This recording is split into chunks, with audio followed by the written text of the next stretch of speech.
అమ్మవారిని కూడా ప్రత్యేకంగా పూజలు చేస్తున్నారు. ప్రస్తుతం సిహెచ్ అగ్రహారంలో ఉన్నటువంటి సెంటర్ మనం చూసుకుంటే ఇదే సెంటర్లో ప్రస్తుతం అయితే ఉన్నాం. మనం ఇక్కడ ఏదైతే శ్రీ శ్రీ నల్లగొండ అమ్మవారి ఇక్కడ సిహెచ్ అగ్రహారం అని ఇక్కడ బోర్డు కూడా చూస్తున్నాం. అలాగే ఇదే సెంటర్లో అమ్మవారి సంబంధించిన ఇక్కడ ఆలయం, ఇదే ఆలయం మనం కూడా చూడొచ్చు ఈ సెంటర్లో. అలాగే ఇప్పుడు సిహెచ్ అగ్రహారం సంబంధించిన గ్రామం, చిన్నవాటి గ్రామం ఇక్కడే మనం చూసుకుంటే ఇటువైపు వెళ్ళిపోతే ఇటువైపు అది మనకు కనబడుతున్నటువంటి కొండ ఏదైతే ఉందో ఆ కొండ దిగువ ప్రాంతంలోనే పాప అదృశ్యమైనటువంటి పరిస్థితి ఉంది. అంటే అనేక అనుమానాలు వ్యక్తం చేస్తున్నారు. పాప ఇటువైపు నడుచుకుని వచ్చి ఈ యొక్క ప్రాంతం మీదే, అలాగే ఇటువైపు ఎవరైనా అపహరించిపోయారా అనే అనుమానాలు మరికొందరిలో అయితే వ్యక్తం అవుతున్నాయి. ఇటువైపు నుంచి ఇటువైపు ఇలా తీసుకుని వచ్చి ఎవరన్నా తీసుకువెళ్ళిపోయారా అనుమానం ఒక పక్కన ఉంటుంది. లేదు ఆ కొండ ప్రాంతంలోనే అటవీ జంతువులు ఏమైనా తీసుకెళ్ళిపోయే అనుమానాలు మరికొందరిలో ఉంటున్నాయి. కానీ ఏదేమైనా మిస్టరీగానే ఉండిపోయినటువంటి పరిస్థితి ఉంది. ఇక్కడ ఆ గ్రామంలో ప్రతి ఒక్కరు కూడా ఇప్పుడు నల్లగొండ అమ్మవారికి అయితే ఇక్కడ పూజలు చేస్తూ కొంతమంది అయితే పాప దొరకాలంటూ పామాయిల తోటలో ఉన్నటువంటి మహిళలు కూడా మనతో మాట్లాడారు. ప్రస్తుతం ఇక్కడ గ్రామస్తులు కూడా ఉన్నారు, గ్రామస్తులతో కూడా మాట్లాడదాం. బాబాయ్, ఇక్కడ ఈ సిహెచ్ అగ్రహారం ఎంతమంది ఉంటారు జనాభా? ఇక్కడ 400 ఉంటారండి. 350, 400 ఉంటారండి. అంతేనండి. అంటే ఇక్కడ ఈ పక్కనే జరిగిన ఇన్సిడెంట్ ఈ తోటలోనండి, ఈ పామాయిల తోటలోనండి. పాప 9 రోజులు అవుతుంది. ఏమైంది అనుకుంటున్నారు మీ గ్రామంలో ఉన్న వారు అందరూ? ఏం చెప్పుకోలేకపోతున్నాం అండి ఏమైందనేది. ఏమైంది అనుకుంటున్నారు జనరల్గా? మీరు ఏమనుకుంటారు? మీ గ్రామంలో ఎన్నాళ్ళ నుంచి ఉంటున్నారు మీరు? మేము పుట్టిన నుంచి ఇక్కడ ఉంటున్నామండి.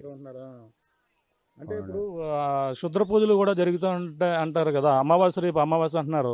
అలాగా చిన్నపిల్లని ఈ విధంగా వాళ్ళు ఎవరు లేరండి ఇక్కడ శుద్ర పూజలు చేసి కూడా పెట్టాలి అసలు.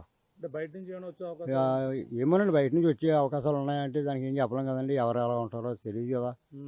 అదే అంటే ఇప్పుడు ఏమనుకుంటున్నారు జనరల్గా? మరి గ్రామంలో పాప దొరకాలని ప్రతి ఒక్కరు కూడా కోరుకుంటున్నారు. అవునండి, అంటే ఎక్కడో కిడ్నాప్ అయినట్టే మాకు అనుమానం అండి, అంతే. అంతేగాని ఈ జంతువులు గట్రా ఏమీ లేవండి, అటువంటి భయం ఏమీ లేదండి. ఇంకా జంతువులు ఏమి లేవు అంటే మీరు ఇన్నాళ్ళ బట్టి చిన్నప్పటి నుంచి ఉన్నారు. కొండ ప్రాంతం నుంచి జంతువులు, అడవి పందులు లేదంటే పందులు అవి ఉంటాయండి. అడవి పందులు అవి ఉన్నా అవి మనుషులు ఏం చేయవు కదండి, అవి ఏం చేయవండి. ఈ ఏదో సంథింగ్ రాంగ్ జరిగిందండి, ఇది జరిగిందే తప్పగానే రెండోది ఏం కాదండి. తల్లిదండ్రులు ఎలా ఉంటారు ఊళ్ళోకి రావడం? వాళ్ళందరూ గొడవ కావాలా ఉండదండి, వాళ్ళు ఇక్కడికి సంబంధం ఉండదండి. వాళ్ళు ఎప్పుడైనా ఏదైనా అచ్చం కావాలితో వస్తారండి, వచ్చి మళ్ళీ వెళ్ళిపోతారు అంతే. అక్కడికి ఇక్కడికి సంబంధం ఉండదండి. వాళ్ళ దాంట్లో కూలి పనికి వెళ్ళే వాళ్ళు అందులో పని చేసుకుంటారండి, అంతేనండి. ఆ రెడ్డి వరకు రెడ్డి దాంట్లోనే. బాబాయ్ ఉన్నారు ఇక్కడ. ప్రతి ఒక్కరు కూడా పాప దొరకాలని కోరుకుంటున్నారు. చెప్పండి, ఈ జరిగిన ఘటన ఎలా చూడాలంటారు? అసలు 9 రోజులు అవుతుంది, పాప ఏమైందని కూడా ఎవరికి తెలియని పరిస్థితి. ఎవరికి అర్థం కాలేదండి, ఏమైందని అర్థం కూడా ఎవరికి తెలియదండి. అసలు ప్రతి ఒక్కరు పాప దొరకాలని కోరుకుంటూ పోలే. చిన్న పాప కాదండి, ప్రతి ఒక్కరు కూడా పాప అంటే ప్రతి ఒక్కరికి ఆశే కదండి. అంటే కొండ పక్కన ఉంది, అడవి జంతువులు ఏమన్నా వచ్చే అవకాశాలు అంటారా? ఏమి లేవండి, ఇటువంటి ప్రమాదాలు మాకు తెలిసి వచ్చి ఎప్పుడు చూడలేదండి మేము. ఇలా ఒక కాలం ఎప్పుడన్నా ఏ పాప అన్న పోవడం కానీ ఏమన్నా ఇటువంటి జరగాలని ఎప్పుడు చూడలేదండి. ఫస్ట్ టైం అండి మేము చూడటం. ఇప్పుడు ఆ ప్రాంతం నుంచి తోట నుంచి వస్తే ఇదే మార్గంలో వచ్చేచ్చు కదా, ఒకవేళ తోట పక్క నుంచి వస్తేనే అలా పైన రావచ్చండి. అలా వచ్చేచ్చు. ఫెన్సింగ్ దాటింది, ఫెన్సింగ్ లో దూరంత కూడా ఉండదండి అది. మరి ఆ దారి కూడా ఎలాగైందో మాకు తెలియదండి అసలు. ఆ తోట రెడ్ల తోటలో కంటే ఎవరు వెళ్ళరండి, సాధారణంగా ఎవరు వెళ్ళరండి.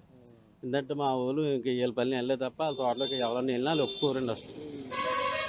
అందుకని చెప్పి అందులోకి వెళ్ళరండి. అంటే అమావాస్య నాడు పొద్దున పూజలు ఈ ఏరియాలో కాబట్టి మొత్తం ఏదో కొండ ప్రాంతాల్లో ఎక్కువ చేస్తుంటారు అంటారు. అటువంటి సందర్భాలు ఏమైనా ఉన్నాయంటారా? పాప ఆ కోణంలో ఏమైనా చూడొచ్చు, అమావాస్యకి సంబంధిస్తుంటారు అని అంటారు, ఇలా పూజలు చేస్తుంటారు. అసలు అన్నది కూడా మాకు ఎవరికి తెలియదండి. ఇక్కడ మీరు చెప్తే తప్ప ఇటువంటివి కూడా మేము ఎప్పుడు వెళ్ళలేదండి. ఇవి కూడా శుద్ర పూజలు అన్నవి కూడా ఎవరికి తెలియవండి. ఒకవేళ ఎక్కడ కడపడ అన్నా ఎప్పుడు రుజువు అయింది లేదు, ఎవరికి తెలియవండి ఇటువంటి. ఇక్కడ మరి ఈ పాప మరి ఎలా అంటే ఒక పక్కన పోలీసులు అన్నాళ్ళ నుంచి కూడా మొత్తం ఇంటింటికి కూడా తిరిగి గ్రామంలో మొత్తం అంతా కూడా చెక్ చేశారు. చేశారు సార్, మొత్తం ఇంటింటికి కూడా ప్రతి ఒక్కరి ఇంటికి కూడా తిరిగారు. పోలీసులు అయితే చాలా గట్టి తిరిగారండి, ఎవరు తిరిగినా దొరకలేదు. ఈ గ్రామాన్ని తెలిసి ఎక్కడున్నా సరే ఈ పాటికల్లా బయటకు వచ్చినండి. ఈ గ్రామంలో కూడా ఎవరికీ తెలియదండి. మా గ్రామంలో అయితే ఎవరికైనా సరే సహాయపడతారండి. ఊళ్ళో వాళ్ళన్నా అందరూ వెళ్ళి సహాయపడతారు. కొన్ని రోజులు వాళ్ళకి జరిగినా సరే సహాయపడతారండి. అంతే తప్ప ఇటువంటి చేయడానికి వాళ్ళు ఒప్పుకోరండి. అసలు అటువంటి ఏమైనా జరిగినా ఒకవేళ మీకు తెలియకపోయినా సరే ఊళ్ళో వాళ్ళు ఒప్పుకోరండి. ఊళ్ళో వాళ్ళు యువతలు లాక్కొచ్చి 400 ఓటింగ్ ఉంటుందండి. ఓటింగ్ జనాభా ఉంటారు అంతే. చెప్పండి సార్, మీ పేరు ఏం పేరు ఏంటి? మీ ఈ ఊర్లోనే ఎన్నాళ్ళ నుంచి ఉంటున్నారు? అసలు ఈ పాప మిస్ అవ్వడం ఎలా చూడాలనుకుంటున్నారు? మిస్ అవ్వడం మామూలుగానండి, వెళ్ళిపోయింది అనేసి అన్నారు తప్ప మాకు ఏం తెలియదండి. మా వాడు చెప్పిన ప్రకారంగానే మాకు తెలుసు, అంతేనండి. అంటే ఇప్పుడు అడవి జంతువులు అనుమానం ఉందంటున్నారు, పక్కన ఎవరో తీసుకెళ్ళిపోయారు అంటున్నారు. అంటే ఇలా రకరకాలుగా అంటున్నారు. ఎవరనేది ఇంకా ఎంత పొకారు తప్ప మాకు అంతవరకు ఏమీ తెలియదండి. అంటే పాపతో పాటు కుక్క వెళ్ళిపోయింది. కుక్క పాప ఇద్దరు కలిపి ఉన్నారు అనుకున్నారు. కుక్క 4 రోజుల తర్వాత వచ్చింది, ఇప్పుడు చనిపోయింది. ఇది కూడా ఎలా చూడాలంటారు? కుక్క చనిపోయిందంటే మరి ఏంటనేది మాకు అర్థం అవ్వక కూర్చున్నామండి, మాకు తెలీదు. ఏమని ఏ కోణంలో చూడాలన్నా పోలీసులే చూడాలండి, మాకేం తెలుస్తుందండి. అంటే జనరల్గా మనం మాట్లాడుకునేటప్పుడు రకరకాలుగా అనుకుంటుంటారు కదా, అటువంటి ఈ సంభాషణలో కుక్క కోణాన్ని కూడా అంటే చెడుపులు కానీ ఇలా పాపకి కుక్కకి ఇక్కడ అలాంటివి ఏమీ లేవండి. చెడుపులు చేదాలు అలాంటివి చేసుకోళ్ళు కానీ అలాంటివి ఎప్పుడు ఆలకించలేదండి, మేము చూడలేదండి అసలు. ఆ విషయం అక్కడ అవి ఉన్న దాఖలాలు లేవండి. అదండి అందరూ కోరుకున్నామండి, అందరూ వెళ్ళి సాయం ప్రకారంగా వెళ్ళి నిలికామండి, చేసామండి, కనిపించలేదు. అదండి. పాప 10 గంటలకు పోతే 12 గంటల నుంచి ఊరి జనం అంతా ఎంత పోయారండి. కొండకి తిరిగామండి. మరుసటి రోజు పొద్దున్నే సాయంత్రం దాకా కొండ అంటే తిరిగామండి. మేము కూడా తిరిగి చూసి సాయంత్రం దాకా తిరిగాం. ప్రతి ఒక్కరు ఊరంతా కూడా 24 గంటలు చెక్ చేశారు. కొండకి వెళ్ళినాయి, తోట తిరగనాయి. తర్వాత 3 గంటలు చేసి వాన పడ్డది. వాన పడ్డ చేత ఎవరికి అంచనా దొరకలేదండి. కుక్కలు వచ్చి ఎన్ని వచ్చి ఆ వాన పడ్డ చేత ఎవరికి అంచనా దొరికింది కదండి. వర్షం గట్టిగా పడ్డదండి. ఆ పాప మిస్ అయిన తర్వాత వాన పడ్డదంటండి. మొత్తం మంచి బాగా పడ్డది వర్షం. మరి ఎన్ని గంటలు మిస్ అయిందో మనకు తెలియదు. కానీ ఒకవేళ పాప అడవిలోకి వెళ్ళిపోయే అవకాశం ఉంటుంది, నడుచుకుంటూ ఏడ్చుకుంటూ. అవకాశం లేదండి.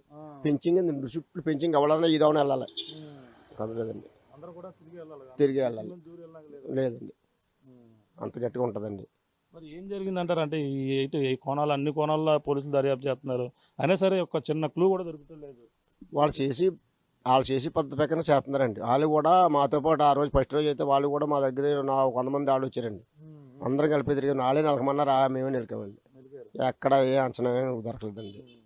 అంటే ఎన్ని గంటలు మిస్ అయిందన్నారు వాళ్ళ తల్లిదండ్రులు? అంటే తెలియదండి విషయం. మనకు తెలిసిందంటే 4 గంటలు తెలిసిందండి. మనకు వాన పోయిన తర్వాత తెలిసిందండి.